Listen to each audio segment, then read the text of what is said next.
c'est Youbri, j'espère que vous allez bien. On se retrouve aujourd'hui pour un nouveau vlog et je suis pas toute seule, je suis avec un nouvel ami qui est un peu stressé.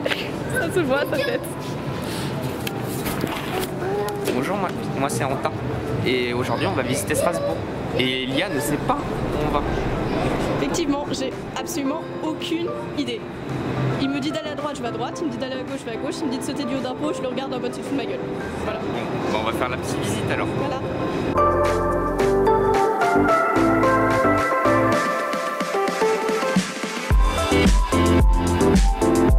Donc là on se dirige pas encore vers la cathédrale, on se dirige vers place Gutenberg.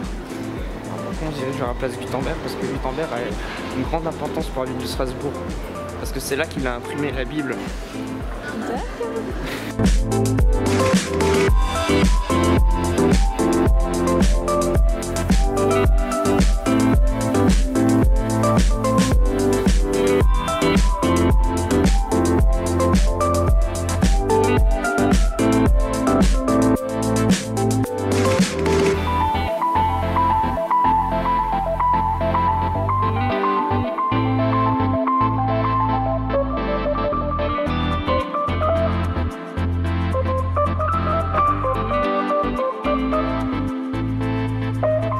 Chaque année, ils se disputent pour.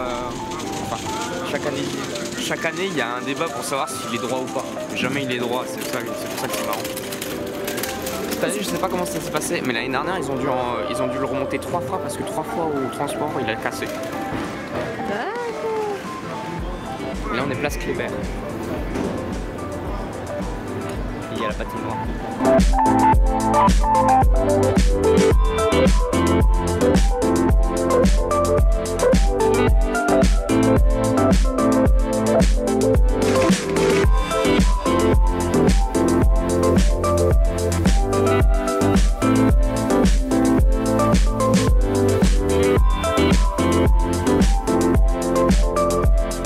On est des forêts vosgiennes. Du coup, le sapin il fait 30 mètres. Environ, oui. Et vous le trouvez où ce sapin? Ce sapin, on le cherche dans les forêts vosgiennes. Donc il y a un endroit où ils ont plein de grands sapins comme ça et puis ils le choisissent.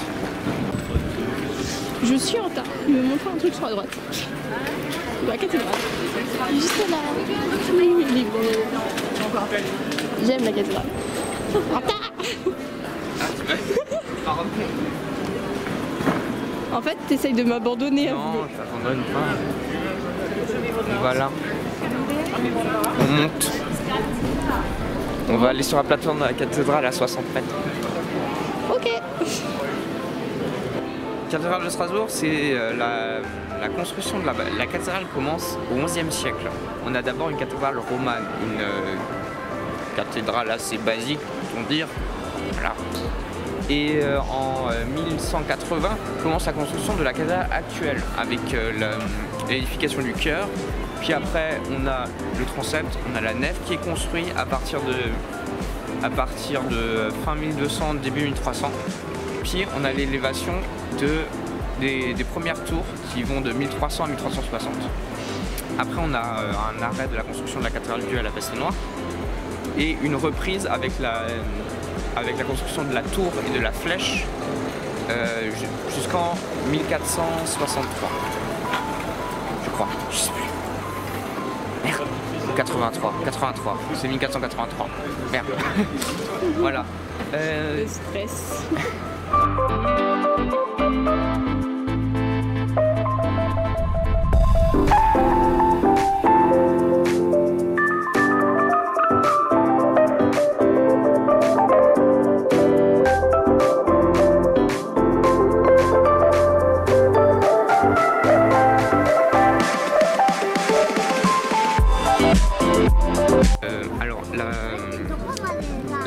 La cathédrale est entretenue par une fondation qui s'appelle l'Œuvre Notre-Dame et c'est une fondation qui est unique en France parce que lors de la Révolution, toutes les œuvres qui s'occupaient de l'entretien des cathédrales ont été supprimées.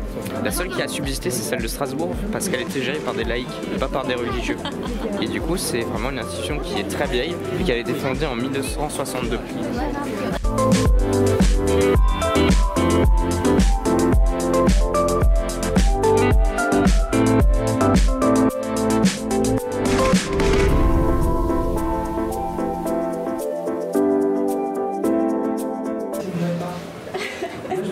trucs comme ça en architecture. Genre je veux faire des meurtrières, c'est trop bien une meurtrière pour regarder.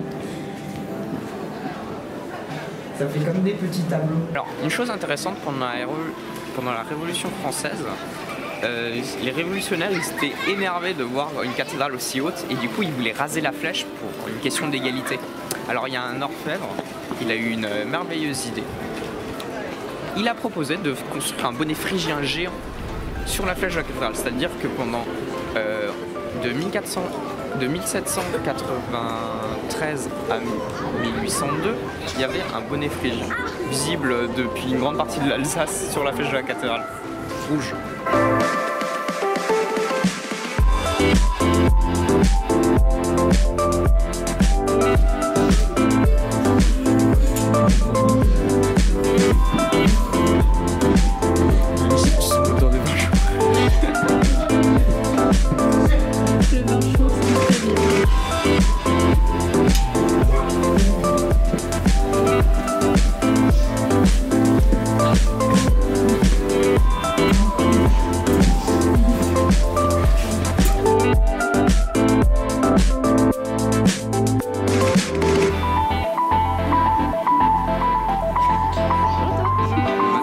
L'après-midi, on voit la forêt noire de l'Allemagne.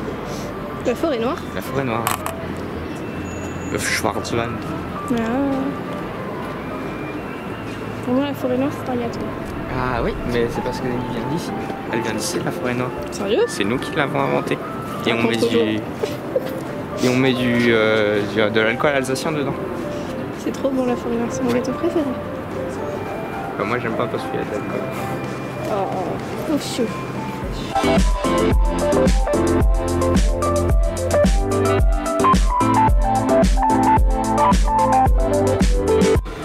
Sinon, la nef, c'est une nef qui est pas très haute. On est sur du début du gothique. Elle fait que 32,5 mètres.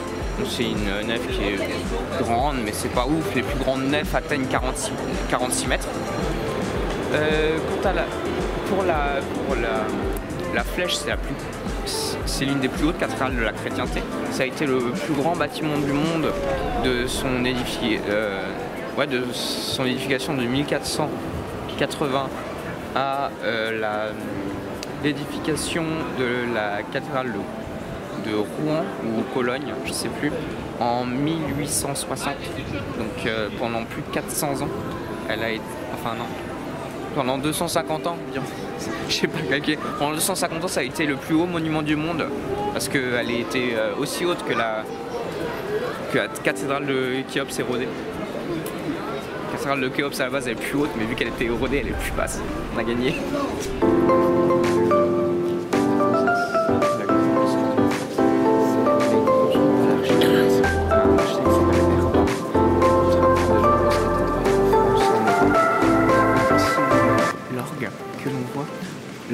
L'orgue est de 1780, mais par contre le pupitre est de 1365. Religieux dessus. Les épis bleus représentent la ville de Strasbourg. Parce que c'était une république et que les gens étaient les gens importants étaient pour la plupart laïcs dans la ville de Strasbourg. Du coup, la municipalité, quand elle a commandé le portail de la cathédrale, a demandé qu'aucun signe religieux ne figure sur la rosace. Et qu'au contraire, on devait montrer la puissance de la ville via les épis de blé.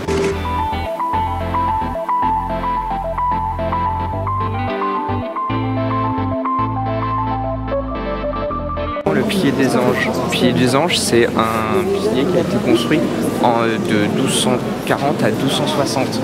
Il est particulièrement remarquable pour le Moyen-Âge par la qualité de ses sculptures et par la finesse de la colonne par rapport au poids qu'il porte au-dessus. Il faut savoir qu'à l'époque, la plupart les cathédrales sont encore romanes et qu'on n'a pas l'habitude d'avoir des pieds aussi petits pour transmettre les charges.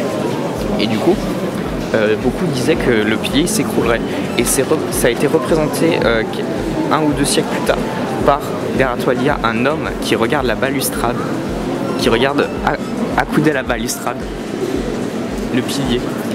Car la légende raconte que quand l'architecte a construit ce pilier, un homme est venu nous voir en lui disant que c'était très beau, mais que jamais ça tiendrait.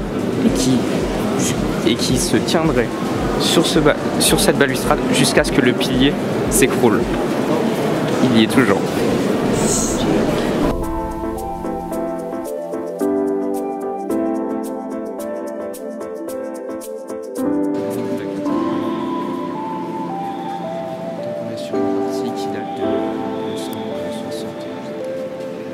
Devant l'horloge astronomique. C'est une horloge qui a été construite pendant la Renaissance et du coup qui donne le jour de l'année, les signes du zodiaque, qui donne l'alignement des planètes, qui donne plein d'autres informations. Et elle est aussi animée par plein de petits engins. Tout au-dessus, il y a une plaque qui tourne tous les quarts d'heure. On a le premier quart d'heure, on a un enfant. Le second, on a le jeune adulte. Le troisième, on a l'adulte mûr. Et le quatrième, on a le vieillard. Donc tous les quarts d'heure, ça tourne. Et tous les 12h30, toute la structure s'anime et on passe à un nouveau cycle. Et du coup, tous les automates s'animent. Voilà. On va faire le tour et regarder.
Les bretzels, c'est bon.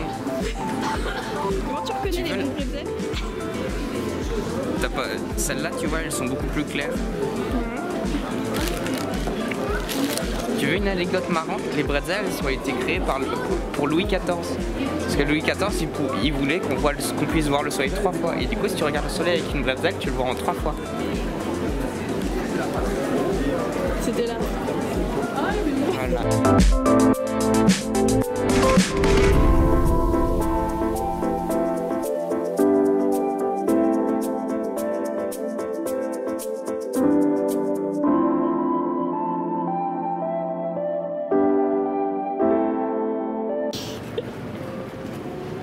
Moi je l'aime beaucoup parce qu'elle a plein de teintes.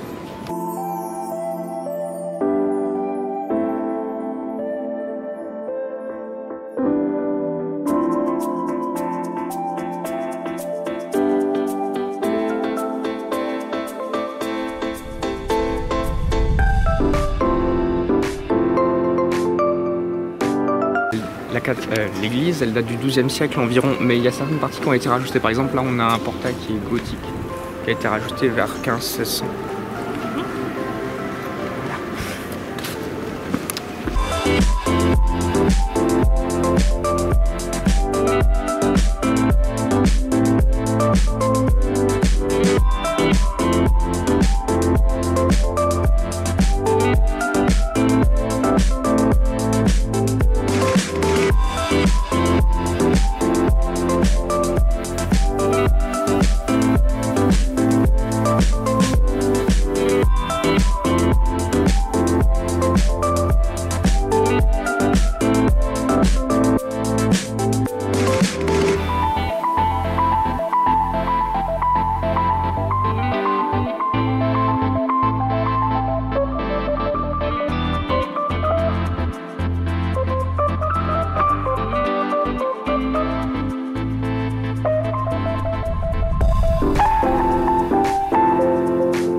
De cette église. Alors c'est assez compliqué au départ, c'est une petite église chrétienne qui a pas avec un cloître et tout. Et il me semble qu'il y avait un couvent. Puis après quand il y a eu la réforme protestante, et ben ils ont ajouté une partie pour un autre culte, puis après il y a eu les luthériens, donc ils ont encore ajouté une partie à l'église, et du coup ça donne une église qui est très déstructurée, avec 3 salles de prière, un cloître et beaucoup d'endroits où s'asseoir.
Non, je ne ferai pas l'accent alsacien, ça c'est faux. Après tout le monde me prend pour un idiot. Ça parce que j'ai un accent différent. Et puis Lee, arrête de te moquer de moi, c'est pas drôle. Moi sinon je vais te traiter de Tschengel. Non, je te dirai pas ce que ça veut dire. Ich verstehe nicht.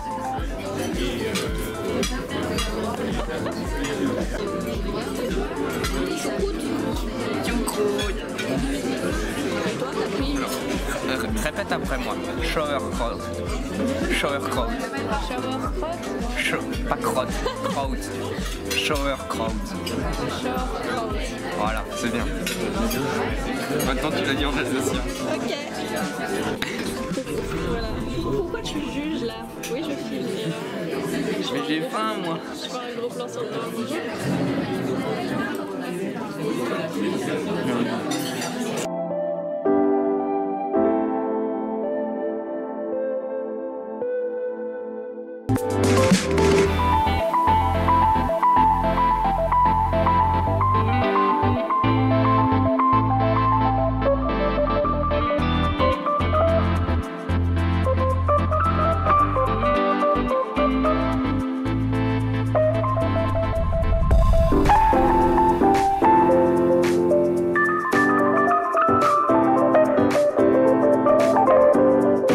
On se retrouve au barrage Hougon.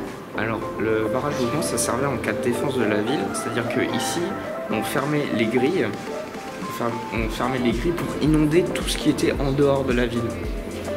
Et ça permettait aux armées de ne pas rentrer dans la ville, justement à cause de l'eau. Et du coup, là, on a des ponts mobiles qu'on montait artificiellement quand on avait besoin d'enlever le pont, de séparer les deux côtés de la ville. Voilà.